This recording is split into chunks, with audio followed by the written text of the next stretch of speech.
Hello, welcome back to my channel Kav's little world.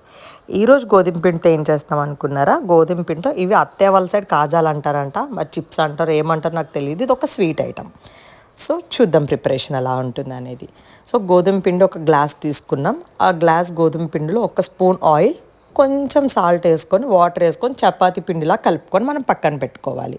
So మెత్తగా కలుపుకోవాలన్నమాట. మరీ మెత్తగా పూరికి కలిపినట్టయితే కాదు, చపాతీ ముద్ద కలుపుకునేటట్టు. సో ఇలా ఈ కన్సిస్టెన్సీ వచ్చేదాకా మనం కలిపి పక్కన పెట్టుకోవాలి.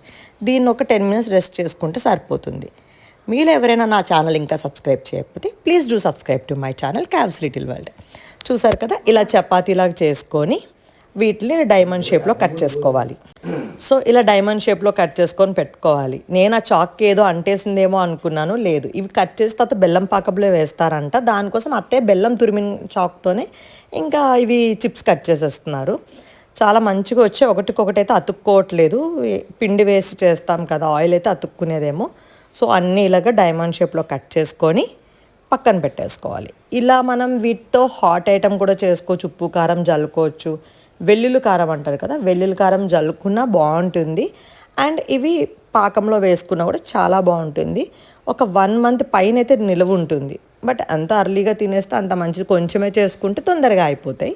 సో ఇలా మంచి ఆయిల్ పెట్టుకొని, ఆయిల్ మంచి హీట్ అయిన తర్వాత ఇలా ఫ్రై చేసుకోవాలన్నమాట. చూసారా ఎలా ఉబ్బుతున్నాయో, మంచిగా పొంగుతున్నాయి. సో ఇవి మనకు మంచిగా గోల్డెన్ బ్రౌన్ వచ్చేదాకా మనం ఫ్రై చేసుకోవాలన్నమాట. చాలా క్రిస్పీగా అయితే వచ్చాయి ఇవి. ఇలా. సో ఇంత గోల్డెన్ బ్రౌన్ వచ్చేదాకా చూడండి, ఇలా నొక్కితే బాగా ఇలా అయిపోతున్నాయి. ఇలా చేసుకొని అన్నీ ఫ్రై చేసేసుకొని అయితే ఒక పక్కన పెట్టేసుకోవాలి. ఇలా మొత్తం ఫ్రై అయిన తర్వాతనే మనం బెల్లం పాకం పట్టుకుంటాం కదా, ఆ బెల్లం పాకం వేడివేడిగా ఉన్నప్పుడు ఇందులో కలిపేసేయాలి. సో పాకం ఎలా చేస్తారు అంటే, మనం బెల్లం తీసుకొని ఒక 1/4 kg బెల్లంలో చిన్న టీ గ్లాస్తో వాటర్ యాడ్ చేసుకొని మనం స్టవ్ పైన పెట్టేసుకోవాలి. బెల్లం అంతా కరిగిన తర్వాతనే ఆ బెల్లాన్ని మనం వడగట్టేసుకోవాలి. ఎందుకంటే బెల్లంలో చిన్న చిన్న నలకలు ఉంటాయి. సో అలా వడగట్టేసుకొని మళ్ళీ దాన్ని పాకం వచ్చేదాకా స్టవ్ మీద పెట్టి కుక్ చేస్తూనే ఉండాలి. దీనికి లేత పాకం సరిపోదు, తీగ పాకం రావాలి. తీగ పాకం వస్తేనే టేస్ట్ చాలా బాగుంటుంది. నేను ప్రతి 5 నిమిషాలకు ఒకసారి వెళ్తున్నా, ఒక 5-6 తినేస్తున్నా, బయటకు వస్తున్నా.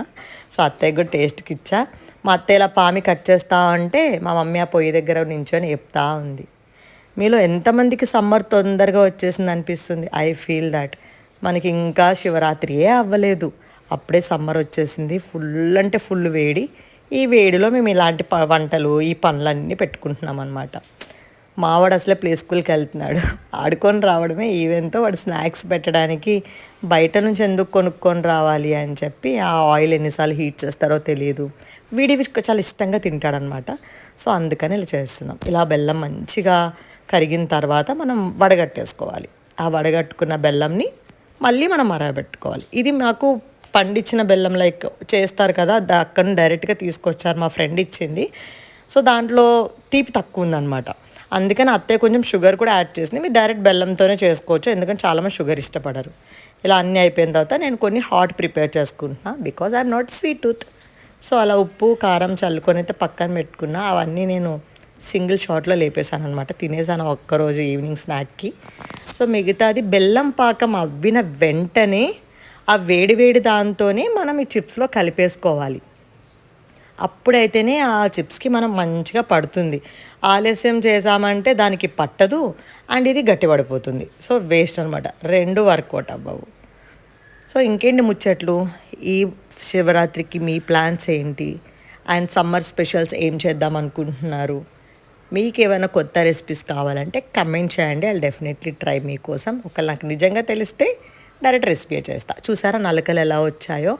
సో అదనమాట. మేము బెల్లం స్ట్రెయిన్ చేసి పక్కన పెట్టి అదే బౌల్ మళ్ళీ కడిగి దాంట్లోనే పాకం పట్టేసామన్నమాట. ఈ పాకం కానీ 4 కంటింది అనుకోండి వేడివేడిగా, ఫసక్ ఏం తినలేము ఒక 2-3 days. సో ఇలా వచ్చిన పాకాన్ని మంచిగా మనం చిప్స్లో పోసి కలిపేసుకోవాలి. ఒక 5-10 minutes పక్కన ఉంటే దానికి మంచిగా పట్టేస్తుంది, సరిపోతుంది. సో వీటిని మొత్తం చల్లారిపోయిన తర్వాత ఒక డబ్బాకి తీసేసుకుంటే 1.5 month అయితే స్టోర్ ఉంటుంది. బట్ కొంచెమే చేసుకోండి, తొందరగా అయిపోతే మళ్ళీ చేసుకోవచ్చు. ఎక్కువ ఉన్నా కూడా మనకు తినాలనిపించదు కదా. యా సో మీలో ఎవరైనా ఇంకా నా ఛానల్ సబ్స్క్రైబ్ చేసుకోకపోతే please do subscribe to my channel. ఇంకేమైనా టిప్స్ ఇవ్వాలనుకుంటే కూడా మీరు కమెంట్ సెక్షన్లో చెప్పచ్చు. సో మార్చ్ స్టార్ట్ అవ్వగానే సమ్మర్ హాలిడేస్ స్టార్ట్ అయిపోతే సో పిల్లల కోసం చిన్న చిన్న యాక్టివిటీస్ కూడా నేను చేద్దాం అనుకుంటున్నాను. అవి వ్లాగ్స్ మిస్ అవ్వకుండా ఉండాలంటే ఏం చేయాలో మీకు తెలుసు కదా, ఛానల్ సబ్స్క్రైబ్ చేసేసుకోండి. And summer cool drinks, summer activities, everything I'll post from March. Thank you so much for watching my videos. Bye-bye.